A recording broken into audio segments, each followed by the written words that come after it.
You're watching CNN. I'm Brooke Baldwin. 2016 Republican presidential candidate Donald Trump is losing clients left and right.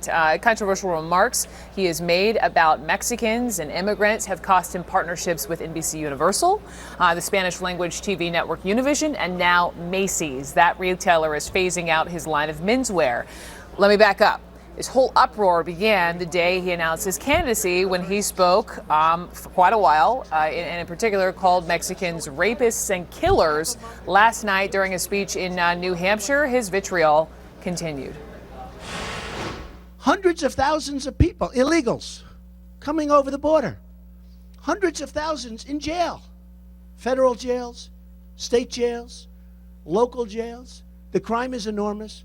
When I mentioned that, people went crazy. What a terrible thing. Univision, who made such a big deal out of my statements, because they're afraid of Mexico. And the reason they're afraid of Mexico isn't, I think, because of the border, although they're getting away with murder at the border. Mexico's getting away with murder at the border. Remember, I respect Mexico, and I respect their leaders. Illegal alien rapes and murders a young baby in New Mexico, okay? By the way, hundreds of these articles. Now, I don't know where they came from. They came from someplace. But they're illegal. They shouldn't be allowed in the country. We need a border. All right, again, that was Trump last night in New Hampshire. The news today about Macy's follows a major online campaign that demanded it cut ties with the real estate mogul. We'll talk to the person who started that in a second. But first up here, CNN Politics and Money reporter MJ Lee joins me.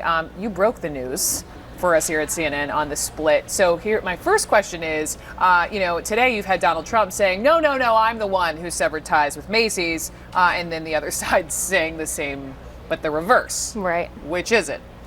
Who knows? I think that Trump will probably never acknowledge when he's in the fault and he has caused harm to himself. But look, I think it's interesting that the guy who loves to say the words, "you're fired," is being fired left and right. I mean, you mentioned NBC cutting ties with Trump. You also mentioned that he will no longer have a part in the Miss USA pageant. Mm-hmm. I think that the Macy's news really goes to show that when you say disparaging things and racially offensive things and things that really hurt a wide spectrum of people, that just does not sit well with corporate America. When you have hundreds of thousands of people petitioning Macy's and saying, look, why do you sell stuff that this guy makes? It's really hard for a company like that to ignore that. When you look at the businesses, the money he's losing, is this backfiring? Yeah, I mean, I think at some point he has to ask himself the question, how much of a hit to my bottom dollar am I willing to take for the sake of, I guess, running for public office?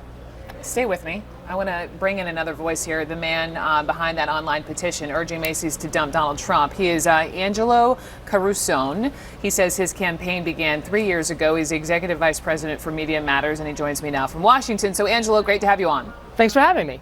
Let me ask you the same question I asked MJ here. Donald Trump is saying he's the one severing the relationship with Macy's, not the other way around. What's your response to that? Well, I think, it could seem like a he said, she said, but however, Donald Trump is right now trying to organize a boycott campaign against Macy's. And if he was the one that made the decision to leave Macy's, why would he then have to turn around and organize a boycott campaign? It just doesn't make sense. His own actions reveal the fact that he was deceiving everybody when he came out there and said that it was his decision.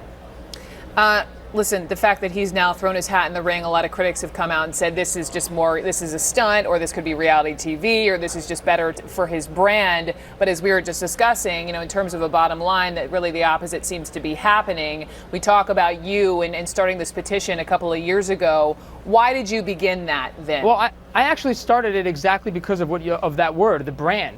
Because I had come across a letter from Macy's CEO to Donald Trump, and Donald Trump just can't help, bragging about himself, and actually was the one that posted a picture of this private letter. And the PS in it was said that, don't give up the real estate business yet, but we're developing a meaningful fashion business with your brand. And when I think about Donald Trump's brand, I don't think about just one-off remarks here and there. His brand is bigoted bullying. And when I think about Macy's brand, I think about the Thanksgiving parade, the fireworks, nostalgia. People have good feelings towards that brand. Macy's marketing is built around that. And to me, as a Macy's customer at the time, the brands are wildly inconsistent, and that's why I started to take action. So you started to take action again. This is 2012. The Trump organization, in response, threatened you with a lawsuit, and you got a letter. Let me just read a piece of this. Make no mistake, your concerted efforts to harass and injure Mr. Trump, his name, reputation, and business dealings are actionable under law and will not be tolerated. And Angelo, they threatened no less than $25 million. And again, all for what? Your petition? Right, that's right. I mean, it was because I was initiating this campaign.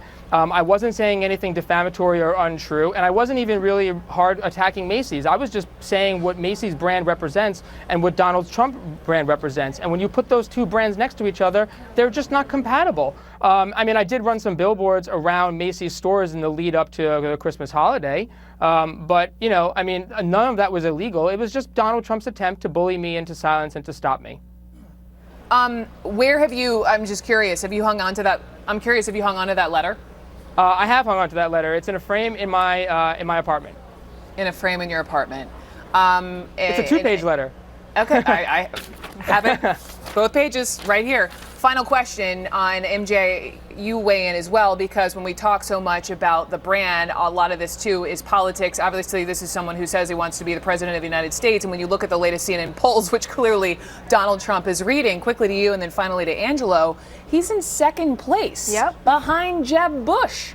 Look, I think a lot of that has to do with the fact that he's the new face right now, right? And he makes a lot of headlines. He makes a lot of bombastic statements. When you do that, you do get a lot of attention and you might get a bump in the polls. But look, I'm just coming back from New Hampshire where I went to Chris Christie's town hall event, and I asked a lot of voters, how seriously do you take Donald Trump? And there are a lot of voters who are offended by the comments that he has made and do not think that the party should be taking him seriously. Okay, we'll leave it there. MJ Lee, thank you very much. Angelo Carusone, thank you. I appreciate it.